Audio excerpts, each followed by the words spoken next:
आपको अगर जानकारी है, अगर आपको डिग्निटी है, तो आप फिर डरेंगे नहीं, वरना आपको लोग खा जाएंगे, कच्चे चबा जाएंगे। इस देश में लूट लेंगे आपको। इस देश में एक थोड़ा सा एग्जाम्पल देता हूं मैं आपको। अभी 18 जनवरी को एक प्रोटेस्ट हमको करना था। उस प्रोटेस्ट करने के लिए हम लोगों ने परमिशन ली कई जगह से, उस परमिशन को रद्द करवा दिया। कुछ राजनेताओं ने हमारे पीछे लगकर रद्द करवा दिया और हम सफर में निकले हुए थे, लेकिन अगली तारीख हमने तय कर ली। अगली तारीख तय करने के बाद सारी तैयारी हमारी हो गई।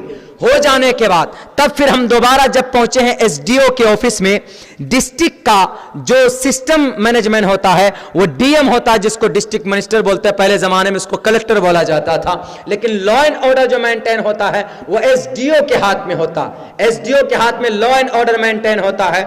जब एक दिन का टाइम रह गया तो हम पहुंचे एसडीओ के ऑफिस में, तो हमने कहा कि सर हमको परमिशन चाहिए, because I want to protest against CAA NRC and the right now. उन्होंने कहा कि नहीं मिल पाएगा, इसलिए कि आपको टाइम सिस्टम थोड़ा चेंज हो गया है, आपको 6 किस्म के पन्ने भरने होंगे।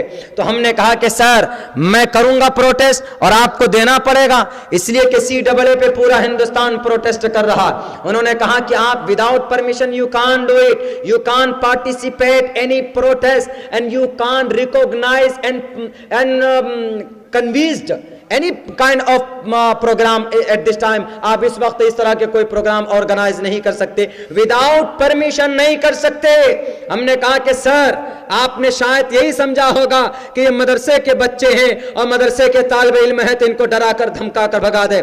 हमने कहा कि परमिशन लेने के लिए सिर्फ 10 आदमियों की सिग्नेचर की जरूरत पड़ती, लेटर पैड पे लिखने की जरूरत पड़ती, वो हमने लिख करके दिया।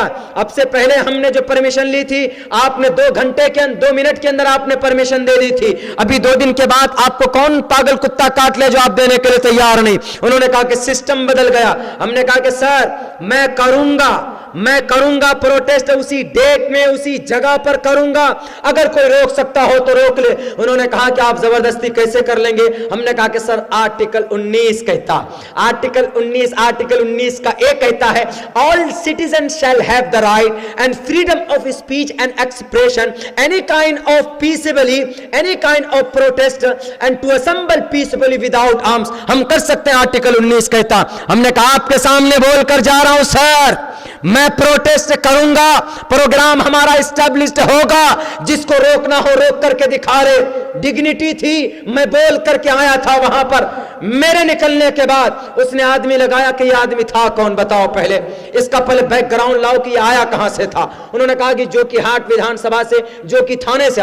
कहा जो कि थाने में फोन लगाओ, जो कि थाने में फोन लगाया कि एक अब्दुल्ला सालिम नाम का कोई आदमी। कहां सर है?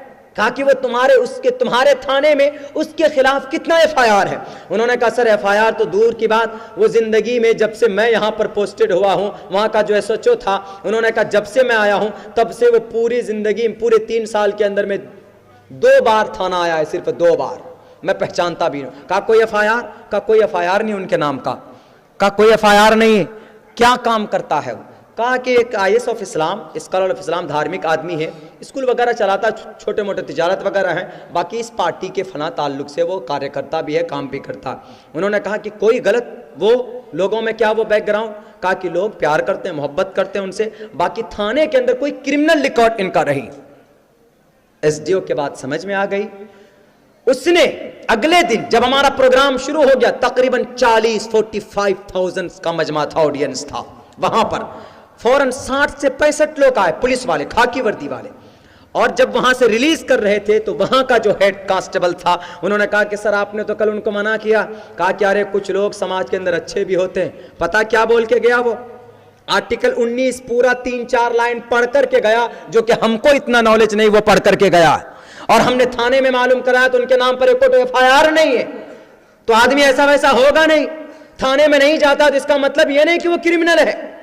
थाने में नहीं जाता, क्रिमिनल रिकॉर्ड नहीं है। जब वो अच्छा काम कर रहा है, वो तो आया था हमारे लिए परमिशन लेने के लिए, परमिशन हमको देना था, लेकिन प्रेशर MP साहब का था, तो इसलिए हमने बहाना किया कि भाई 6-7 पन्ने का पेज भरना होगा।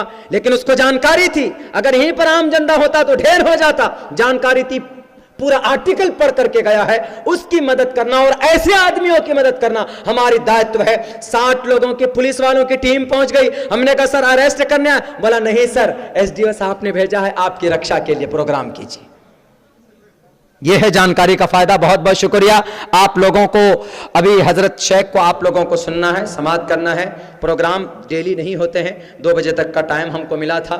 अल्लाह ने बड़ी आसानी के साथ आप लोग यहाँ बैठे हिम्मत दी, इस्तिकामत दी, बड़ी आसानी के साथ ये प्रोग्राम यहाँ तक चला, इंशाअल्लाह आगे भी चलेगा। लेकिन एक बात मैं कहता हूँ, अल्लाह की शरीयत को मजबूती से पकड़े और मौजूदा वक्त में हिंदुस्तान के संविधान की भी जानकारी हासिल कीजिए।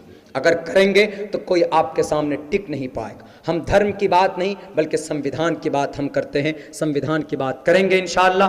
और किसी के माँ ने वो बच्चा पैदा नहीं किया है जो इस देश से मुसलमानों को CAA-NRC के नाम पर यहाँ से निकाल कर बाहर फेंकने का काम करे। क्यों? संविधान जिंदा है, अभी गांधी की सोच जिंदा है और ह्यूमैनिटी जिंदा है, रिस्पॉन्सिबिलिटी हर इंसान की जिंदा है। इंशाअल्लाह मरते दम तक हम इसी जमीन पर रहेंगे, आने वाली नस्ल यहीं पर रहेगी, लेकिन ये करप्ट गद्दार लोगों का खात्मा होगा संविधानिक एतबार से। बहुत बहुत शुक्रिया। वाखिर दावाना अल्हम्दुलिल्लाहि रब्बिल आलमीन।